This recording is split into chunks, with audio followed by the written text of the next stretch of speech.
బాగుపడచ్చు అని ప్రజలకు చెప్పడం నాకు చాలా ఆనందంగా ఉంది. మీరంతా లా కాలేజీ చదివినందుకు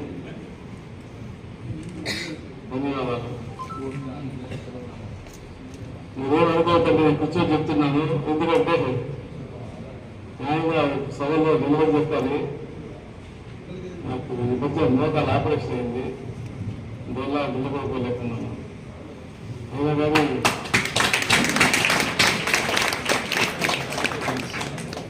కానీ మీరు అందరూ వస్తారంటే ఖచ్చితంగా పోవాలని వచ్చాను.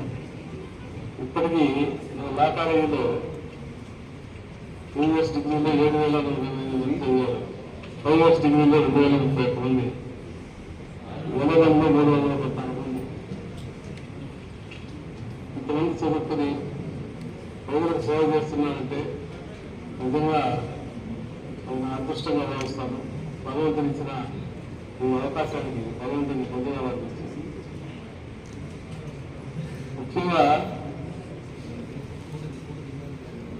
కొంతమంది లాయర్స్ ఉంటారు. వాళ్ళు పేద ప్రజలు వస్తే కూడా వాళ్ళు పీడించి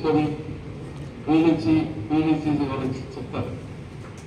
ఇటువంటి వాళ్ళని మనం డబ్బులో కూడా తీసుకోకూడదు. న్యాయం చేసే వాళ్ళకే న్యాయ దేవత, అన్యాయం చేసే వాళ్ళకి అన్యాయంగా పోయే అవకాశాలు ఉంటాయి. మీరందరూ కూడా న్యాయదేవతను నమస్కరించి న్యాయదేవతను మనం పూజించి ప్రతి పేదవాడికి కూడా మీరు న్యాయం చేయాలని. ఉన్నవాడికి లాయర్స్ అంటే ఇంకొక అర్థం ఉంది. లాయర్స్ అంటే అబద్ధాలు చెప్పేవాడు. అవి కాకుండా మనం నిజంగా లాయర్గానే బతకాలి, 10 మంది పేదలకు సాయం చేయాలి, ఉన్నదే న్యాయం నిలబెట్టుకోవాలి ఉద్దేశం ఇలా ఉండాలని భగవంతుని ప్రార్థిస్తూ ఇంకా ఒకసారి మీటింగ్ బాగా మాట్లాడతాను. ఇప్పటికి ప్రభుత్వంతో మాట్లాడడం రావడం నాకు చాలా సంతోషంగా ఉంది. ఇక్కడ సమయంలో ఉన్న విలేజ్లో అంతా కూడా నా గురించి బాగా తెలుసు. వాళ్ళకి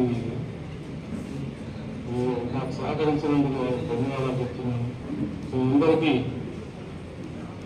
నా సందేశం ఏమంటే, లా చదివితేనే సరికాదు, లాలో అందరికీ సాయం చేయాలా, అందరికీ న్యాయం చేయాలా, న్యాయం చేయాలంటే మంచిది కాదు. దయచేసి న్యాయ దేవతని కాపాడాలని, న్యాయం పక్కన నిలబడాలని కోరుతూ ఆ భగవంతుని ప్రార్థిస్తూ ఇంకొక వివరించుకుంటున్నాను.